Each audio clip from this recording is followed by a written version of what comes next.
Bonjour, c'est Gilles du site boursicoté.com. Voici l'analyse technique du CAC 40 pour cette journée du mercredi 9 mai 2013, avec aujourd'hui donc une sortie de cette phase ici de biseau, mais nous allons voir qu'elle n'est pas évidente du tout. Alors donc après une ouverture en légère baisse, eh bien le CAC 40 a marqué un doji en clôturant à 3928,58, marquant une perte de 0,70%, soit 27,7 points par rapport au cours d'hier, ce qui correspond peu ou prou aux dividendes qui ont été versés, enfin à l'impact des dividendes qui ont été versés depuis la séance dernière. Par contre, du point de vue des indicateurs, donc nous avons un RSI qui s'infléchit légèrement, nous avons un stochastique qui est toujours en zone de surachat, donc là pour l'instant pas de différence, avec un MACD donc qui confirme sa volonté de retournement.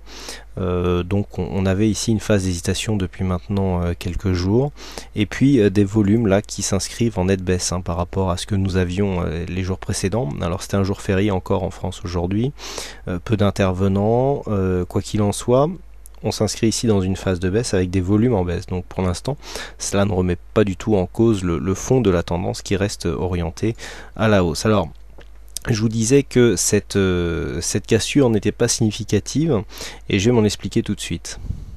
Nous avons sur ce graphe l'équivalent de l'évolution du CAC 40 mais en contrat futur.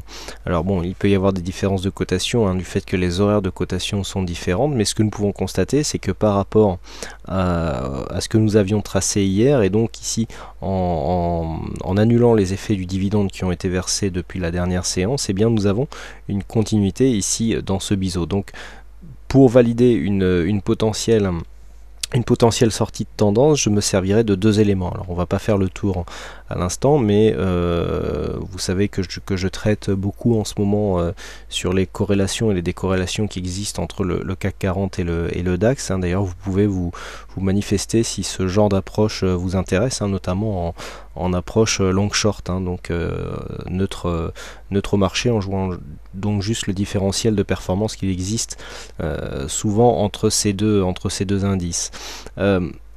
Donc il y a le DAX et qui lui n'est pas impacté par les dividendes, et surtout pour ce mois de mai, eh bien le contrat futur. Donc nous pouvons voir que la cassure que nous voyons sur le graphe du CAC n'est pas valable sur le futur, donc je ne validerai pas une sortie de figure sur cette phase. C'est aussi un des éléments qui m'a fait hésiter à valider ici un biseau, puisque je savais que au niveau du support, eh bien il faudrait valider différemment les possibles signaux de sortie que nous aurions au niveau de ce support haussier, donc qui sert de guide pour l'instant à la tendance en cours. Malgré tout, ce que nous pouvons voir aussi sur ce contrat futur, c'est que nous avons toujours le même retournement ici du MACD. Alors lorsque l'on s'écarte, on peut constater que l'amplitude ici du MACD est relativement forte par rapport à ce qu'il y a habituellement. On est toujours ici suracheté au niveau du stochastique, on rentre quasiment en zone de surachat sur le niveau du RSI, et nous avons cette baisse des volumes qui est quasiment la même que celle que nous avons sur le contrat cash. Donc la configuration est quasiment la même, sauf que nous avons une sortie plus visible sur le cash que ce que nous avons là sur cette cotation future. Donc comment synthétiser tous ces éléments pour essayer d'y voir clair dans cette tendance? Alors déjà, en essayant de s'appuyer sur soit le contrat futur, soit en faisant des parallèles sur le DAX, mais d'un point de vue chartiste, ce que nous avons quand même, c'est une sortie ici. Alors on pourra considérer que c'est un affaiblissement de tendance, puisque nous avons remarqué que sur le futur, nous constatons la même orientation du MACD. Donc il y a ici clairement un affaiblissement de la tendance, affaiblissement qui se confirme ici par la non-inscription d'un nouveau plus haut.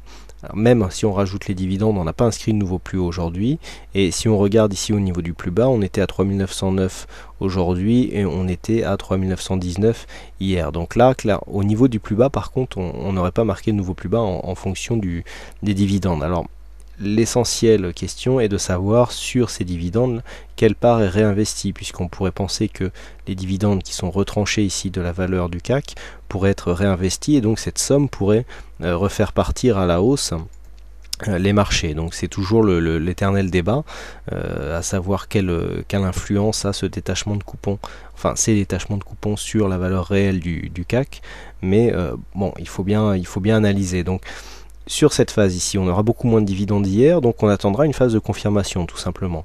Quelle sera cette phase de confirmation? Première chose ici, la cassure possible de cette zone ici est 3909 points, qui correspond au plus bas du jour, auquel cas on aurait confirmation de la cassure de la loi de dos. On pourrait très bien revenir ici sur cette zone des 3894, qui sera le premier support significatif pour tester un petit peu cette possibilité baissière. Nous avons un retracement des 23,6% de Fibonacci qui se situe à 3868,5.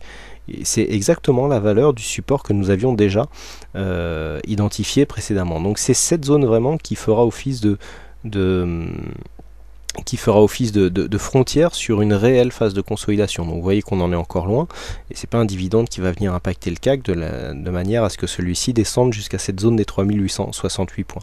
A contrario, le fait de revenir ici sur les 3956 et donc de recasser le plus haut du jour, eh bien nous confortera dans une continuité de mouvement haussier qui ferait donc suite ici à cette phase de hausse. Et pour information, eh bien le sell-in May, dont beaucoup parlaient avant le début du mois, eh bien a du mal à se mettre en place, et donc il ne fallait surtout pas en faire une généralité. Donc voilà ce que l'on peut dire sur cette analyse technique. Donc je rappelle les points clés. Surveillez donc demain 3957 à la hausse, qui confirmerait donc la hausse, la continuité de tendance haussière, et dans un premier temps ici la cassure des 3942 points, et donc à l'inverse, à la baisse, et bien la cassure des 3909. Donc on retiendra les deux extrêmes du jour, avec une phase de validation supplémentaire à 3957. Voilà ce que l'on peut dire sur cette analyse technique du CAC 40. Alors aujourd'hui, il y avait un jeu du fixing, c'est F-Show encore qui gagne ce soir, donc F-Show qui prend une avance certaine, voire même une certaine avance